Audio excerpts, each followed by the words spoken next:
My next guest performed with his wife Deanie as the comedy improv team of McAndrews and Gino. They performed in New York, LA, and on CBS Network. I met them when they were still performing in the 80s. They came back to South Jersey, opened a video production company, became very successful. Deanie has since passed away. Tom continued serving clients and began teaching students how to give presentations with all his knowledge and years of experience working a crowd.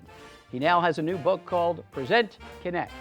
And it's a thrill to have my old pal, Tom Guggino. Hi, Tommy, how are you? Very good, Grover. How are you? Good. I see you have the hard copy. I'm an e-book guy now.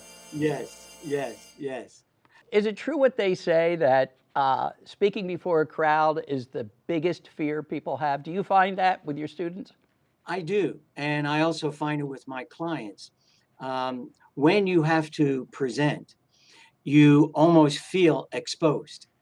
And what you want is to have a relaxation about what it is you say and how you conduct yourself.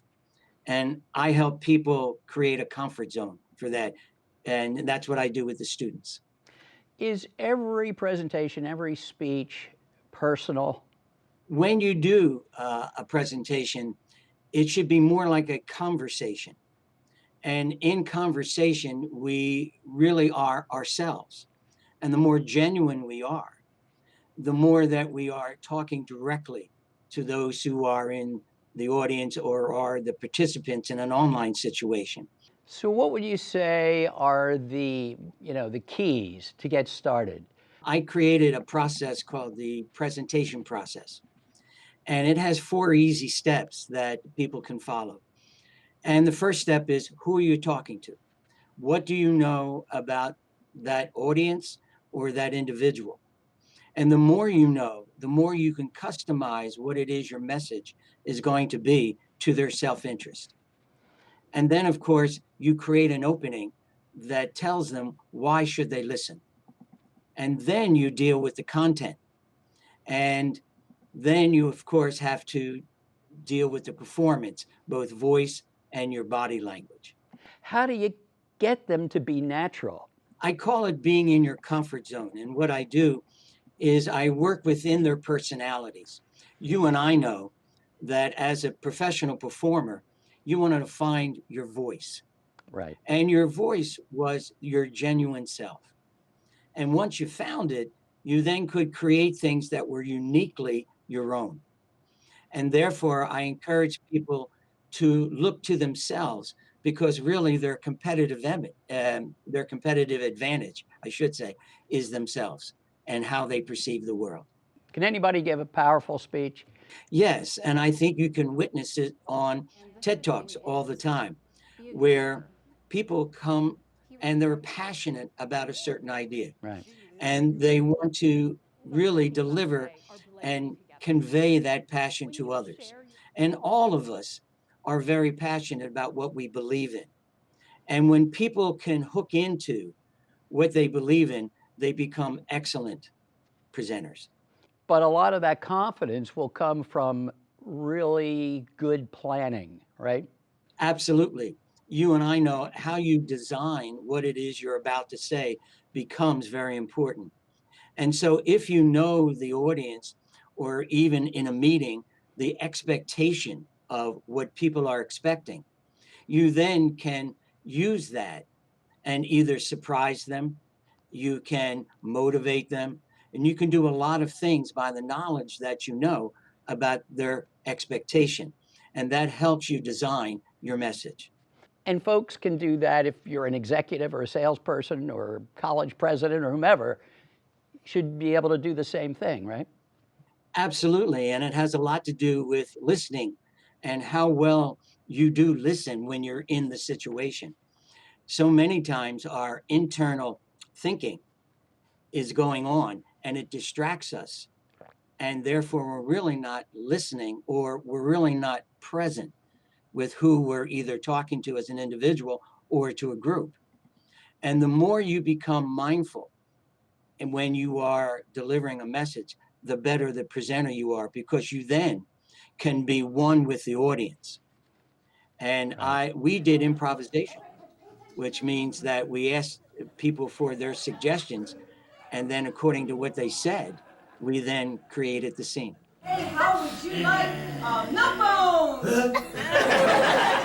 You do incorporate and you do encourage your clients and your students to use humor, but you have to be careful, right? You do. You have to be very careful when you're doing humor that you have the right to laugh. So you have to know your audience. And if you're making fun of yourself, that's okay. But Right. if you're making fun of a group, you have to be sure that you're part of that group. Then you have the permission to laugh. Right. And if you don't have it, you have to get permission from the group before you could do it. Now, during this pandemic, you're actually coaching folks on how to best use the internet, how to best do a virtual meeting. Yes, you're absolutely right. Because so many times we are talking, as I am right now, to a camera. And what that camera sees really is how the message is coming across. So I let people know how to design their message, how they should design a background, how they should dress, and also make sure that they do the same things they do in a face-to-face conversation, they do online, like acknowledging that you've heard, Right. shaking your head, listening, leaning in when you're talking. Those kinds of things people forget to do. And what they do in an online situation is they sit very still. You don't know whether people are hearing what you're saying or not. And it becomes very strong. I call it online fatigue. And there's a tendency to lose attention. Right. And so by treating online more like face to face, it becomes more animated and more Right. active. Right. As they always tell us in television, just imagine when you look into that camera that you're looking at one person sitting in their living room. And that's the way you get that relationship going. Absolutely. And people don't look into their cameras. They actually look down Mm-hmm. at the person they might be seeing rather than into the camera and Right. actually talking to them. Right. All great tips. Tom, thanks for dropping by the show and sharing all your insights and knowledge. And I just have to say, if you're a student or a corporate executive or whomever you are, and you have to give a presentation, if you can't get Tom personally, because he is fun to work with, you're the greatest. You really are. Your book is the next best thing. Present Connect. You can get it on Amazon and bookstores, I would assume.